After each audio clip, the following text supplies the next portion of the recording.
K V Baiju ആണ് ഷിരൂരിൽ വിവരങ്ങൾ പങ്കുവച്ചുകൊണ്ടിരുന്നത്. വിനേഷ് കുമാർ കോഴിക്കോട് നിന്നും. ആ തെരച്ചിൽ അത് പുരോഗമിച്ചുകൊണ്ടിരിക്കുകയാണ്. തെരച്ചിലിന്റെ സാഹചര്യം അത് ഇന്നത്തേക്ക് താൽക്കാലികമായി നിർത്തിവെക്കുന്ന ഒരു ഘട്ടത്തിലേക്ക് എത്തി. അതിന്റെ കാര്യം മറ്റൊന്നുമല്ല, വലിയ മഴ, വലിയ തിരിച്ചടിയായിട്ടുള്ള കാലാവസ്ഥ, ആ പ്രതിസന്ധിയാണ് ഇപ്പോൾ ഏറ്റവും വലിയ പ്രശ്നങ്ങൾ സൃഷ്ടിക്കുന്നത്. ഓപ്പറേഷൻസ് അബോർട്ടഡ് ഫോർ നൗ എന്നുള്ള വിവരമാണ് ദൗത്യ സംഘത്തിൽ നിന്നും നമുക്ക് മാധ്യമങ്ങൾക്ക് നൽകുന്നത്. മാത്രമല്ല, വലിയ മഴയിൽ ഒപ്പം തന്നെ ശക്തമായ കാറ്റിൽ ഓപ്പറേഷൻസ് ഹാമ്പേഴ്സ്, വലിയ തോതിൽ ഓപ്പറേഷൻസിന് ദൗത്യത്തിന് തിരിച്ചടി ഉണ്ടാകുന്നുണ്ട്. Backup drone develop snag due to wetting എന്നും പറയുന്നു. നനവിനെ തുടർന്ന് ബാക്കപ്പ് ഡ്രോണിനും സാങ്കേതികമായിട്ടുള്ള പ്രശ്നങ്ങൾ കണ്ടു തുടങ്ങുന്നു എന്നുള്ളതാണ് മറ്റൊരു പ്രധാനപ്പെട്ട കാര്യം. രണ്ടാമത്തെ സ്പോട്ടിലെ സ്കാനിങ്ങും അതും പൂർത്തിയാക്കാൻ കഴിഞ്ഞിട്ടില്ല. Confirmatory scanning of second spot also hampered, അതും തടസ്സപ്പെട്ടു. രണ്ടാമത്തെ സ്പോട്ടിലെ സ്കാനിങ് ആയിരുന്നു ഏറ്റവും ഒടുവിൽ നടന്നത്. നിലവിൽ 3 സ്പോട്ടുകളാണ് റിപ്പോർട്ട് ചെയ്യപ്പെട്ടിട്ടുള്ളതെങ്കിൽ അതിൽ രണ്ടാമത്തെ സ്പോട്ടിലെ സ്കാനിങ് ആണ് ഈ മഴ വരുന്നതിന് തൊട്ട് മുമ്പ് നടന്നിരുന്നത്. പക്ഷേ അതും പൂർത്തിയാക്കാൻ കഴിയാതെ പോകുന്നു എന്നുള്ളതാണ് മറ്റൊരു പ്രധാനപ്പെട്ട കാര്യം. മൂന്നാമത്തെ സ്പോട്ടിലേക്ക് ഇതുവരെയും സ്കാനിങ് എത്തിയിട്ടില്ല. ഇതുവരെയും ആ സ്കാനിങ് ആരംഭിക്കാൻ പോലും കഴിഞ്ഞിട്ടില്ല എന്നുള്ളതാണ്. അതിൻ്റെ അർത്ഥം വേറൊന്നുമല്ല, ഇപ്പോൾ പ്രേക്ഷകർ സ്ക്രീനിൽ കണ്ടതുപോലെ ദൗത്യം വീണ്ടും നീളും എന്ന് തന്നെയാണ് അതിൽ നിന്ന് മനസ്സിലാക്കേണ്ടത്. രക്ഷാ ദൗത്യത്തിനിറങ്ങിയ സംഘം, അതിന് നേതൃത്വം നൽകുന്നവർ എന്താണ് മാധ്യമങ്ങളോട് പറയുക എന്ന് നമുക്ക് കാത്തിരിക്കാം. അല്പസമയത്തിനകം അവർ മാധ്യമങ്ങൾക്ക് മുന്നിലേക്ക് എത്തുമെന്നാണ് അറിയുന്നത്. അവിടെ കളക്ടർ ഉൾപ്പെടെ ഇതിലൊരു പ്രതികരണത്തിന് തയ്യാറായേക്കും എന്നുള്ളതാണ് ലഭ്യമാവുന്നത്. കെ വി ബൈജു വീണ്ടും തുടരുന്നു. ബൈജു, വലിയ പ്രശ്നമാണല്ലോ, വലിയ പ്രതിസന്ധിയാണല്ലോ. നമുക്ക് ആ സെൻസർ ഉപയോഗിച്ചുള്ള പരിശോധനയിൽ ബോഡി ഹീറ്റ് കണ്ടെത്താൻ കഴിഞ്ഞില്ല എന്നുള്ളത് ആദ്യമായിട്ടുള്ള ഒരു പ്രശ്നം. മറ്റൊന്ന്, ഈ ഡ്രോണിന് പോലും, ബാക്കപ്പ് ഡ്രോണുകൾക്ക് പോലും സാങ്കേതിക പ്രശ്നം നേരിടുന്ന തലത്തിലേക്ക് മഴയും കാറ്റും നിലനിൽക്കുന്നു. ഒരു പ്രതികരണം അതെപ്പോൾ സാധ്യമാകും ഉദ്യോഗസ്ഥരുടെ, അധികൃതരുടെ? ഈ പ്രദേശത്ത് ശക്തമായ മഴയെ തുടർന്നാണ് ഇപ്പോൾ ഈ വാർത്താ സമ്മേളനം താമസിക്കുന്നത്. എന്തായാലും ഉടൻ തന്നെ ഒരു ഔദ്യോഗിക സ്ഥിരീകരണം ഉണ്ടാവും. ഏതായാലും മഴ ഇപ്പോഴും തുടരുന്ന സാഹചര്യം തന്നെയാണ്. ഇക്കാര്യത്തിൽ ഒരുപാട്, നേരത്തെ ഞാൻ സൂചിപ്പിച്ചതുപോലെ തന്നെ ഒരുപാട് ചോദ്യങ്ങളുണ്ട്, സംശയങ്ങളുണ്ട്. അതിനൊക്കെ ഔദ്യോഗികമായ സ്ഥിരീകരണം നമുക്ക് ലഭിക്കേണ്ടതുണ്ട്. അത് ഈ വാർത്താ സമ്മേളനത്തിൽ ലഭിക്കുമെന്നാണ് നമ്മൾ കരുതുന്നത്. എന്തായാലും ശക്തമായ മഴയാണ് ഈ പ്രദേശത്തുള്ളത്. ശക്തമായിട്ടുള്ള മഴയാണ് പ്രദേശത്തുള്ളത്. അതാണ് ഏറ്റവും വലിയ പ്രശ്നം. ബൈജു, ഈ മഴ ശമനമില്ലാതെ തുടരുകയാണോ? തീർച്ചയായും.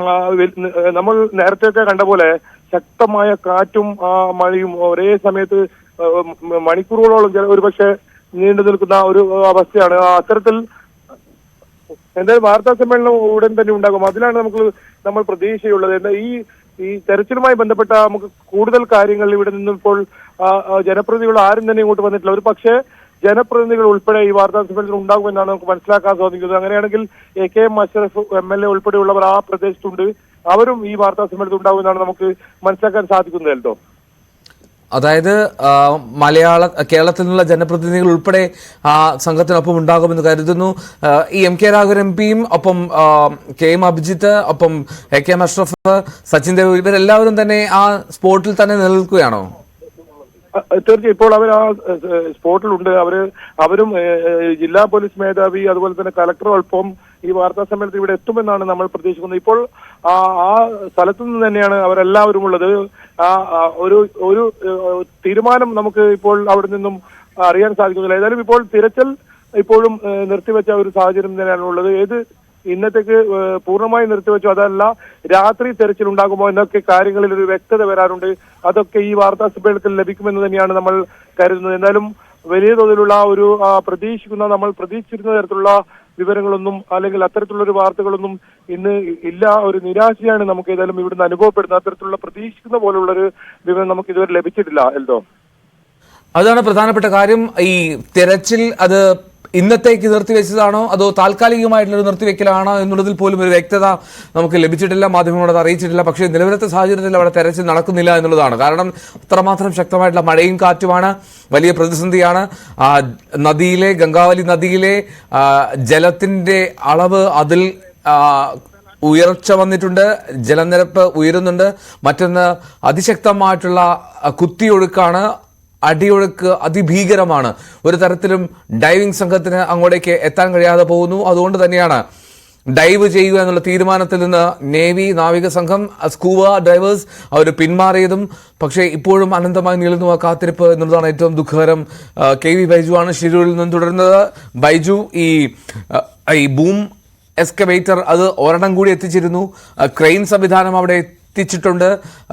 പക്ഷേ ഈ കരയിൽ നിന്നും മറ്റൊരു മാർഗവും ഇല്ല എന്നുള്ള ഏറെക്കുറെ ഉറപ്പായിട്ടുള്ള കാര്യമല്ലേ? കാരണം അത് നദിയിൽ നിന്നുള്ള രക്ഷാപ്രവർത്തനം മാത്രമാണ് സാധ്യമാകുക എന്നുള്ളതാണോ? കരയിൽ നിന്നുള്ള രക്ഷാപ്രവർത്തനമാണ് നേരത്തെ നമ്മൾ അവിടെ എത്തിയപ്പോൾ നമുക്ക് കാണാൻ സാധിച്ചത്. പക്ഷെ ഇതിൽ ഏറ്റവും പ്രധാനം ഈ ട്രക്ക് ഉയർത്തേണ്ടതുണ്ട്. അത് ഏത് രീതിയിൽ ഉയർത്തുക, അതിന് നാളത്തേക്കാണോ ഇത്തരത്തിൽ പുതിയ സംവിധാനങ്ങളൊക്കെ കൊണ്ടുവരുന്നുണ്ടെന്നാണ് നമുക്ക് മനസ്സിലാക്കാൻ സാധിക്കുന്നത്. അങ്ങനെയെങ്കിൽ നാളത്തേക്കായിരിക്കുമോ ഇനി ഈ തെരച്ചിലും മറ്റ് രക്ഷാപ്രവർത്തനമൊക്കെ നടക്കുക എന്ന കാര്യത്തിൽ ഒരു വ്യക്തത നമുക്ക് ലഭിക്കേണ്ടതുണ്ട്. അതും ഈ ജില്ലാ ഭരണകൂടത്തിന്റെ ദൗത്യ സംഘത്തിന്റെ ഒക്കെ ഈ വാർത്താ സമ്മേളനത്തിലാണ് നമുക്കൊന്ന് മനസ്സിലാക്കേണ്ടത്. എന്തായാലും മനുഷ്യ സാന്നിധ്യമില്ല എന്നൊരു സ്ഥിരീകരണം നമുക്ക് ലഭിക്കുന്നുണ്ട്. നമുക്ക് അതിനുമപ്പുറം നേരത്തെ നമ്മൾ സൂചിപ്പിച്ചതുപോലെ തന്നെ അവസാനമായി ഒരു നോക്ക് അർജുനെ കാണുക എന്ന ഒരു കാര്യമുണ്ട്. ആ കാര്യത്തിൽ ഏതെങ്കിലും ഒരു തീരുമാനം ആയോ എന്ന കാര്യത്തിൽ ഒരു വ്യക്തതയില്ല. എന്തായാലും അത്തരത്തിലൊരു അവസ്ഥയാണെങ്കിൽ ഈ ഡ്രോൺ ഉപയോഗിച്ചത് കണ്ടുപിടിക്കുക ദുഷ്കരം എന്ന് തന്നെയാണ് നമുക്ക് മനസ്സിലാക്കാൻ സാധിക്കുന്നത്. ഏതായാലും മനുഷ്യ സാധ്യതയില്ല എന്ന ഒരു കാര്യം മാത്രമാണ് നമുക്കിപ്പോൾ സ്ഥിരീകരണമായുള്ളത്. അതുപോലെ തന്നെ ഈ വാഹനം, ഈ ലോറി 3ആയി പിളർന്നു എന്ന ഒരു വിവരവുമുണ്ട്. അതിനും ഒരു ഔദ്യോഗികമായ സ്ഥിരീകരണം ഒരു പക്ഷേ ഇപ്പോൾ ലഭിച്ചേക്കും. ഈ മറ്റ് തെരച്ചിലുമായി ബന്ധപ്പെട്ട ഇനി അടുത്ത ഘട്ടം ഏത് നിലയിലായിരിക്കും എന്നൊക്കെ കാര്യങ്ങൾ അറിയാനുണ്ട്. എന്തായാലും ഇപ്പോൾ അവർ ഒരു കൂടിയാലോചന അവിടെ നടക്കുന്നുണ്ട്. അത് കഴിഞ്ഞായിരിക്കും ഇനി വാർത്താ സമ്മേളനം ഉണ്ടാകുക. ഈ ശക്തമായ മഴയായതുകൊണ്ട് തന്നെയാണ് വൈകുന്നത്. ഇപ്പോൾ മഴ നേരിയ തോതിൽ മഴയ്ക്ക് കുറവുണ്ടെങ്കിലും നമ്മൾ ഇപ്പോഴും ആ വാർത്താ സമ്മേളനത്തിന് കാത്തിരിക്കുന്നുണ്ട്. ഏതായാലും ഉടൻ തന്നെ എത്തുമെന്നാണ് നമ്മൾ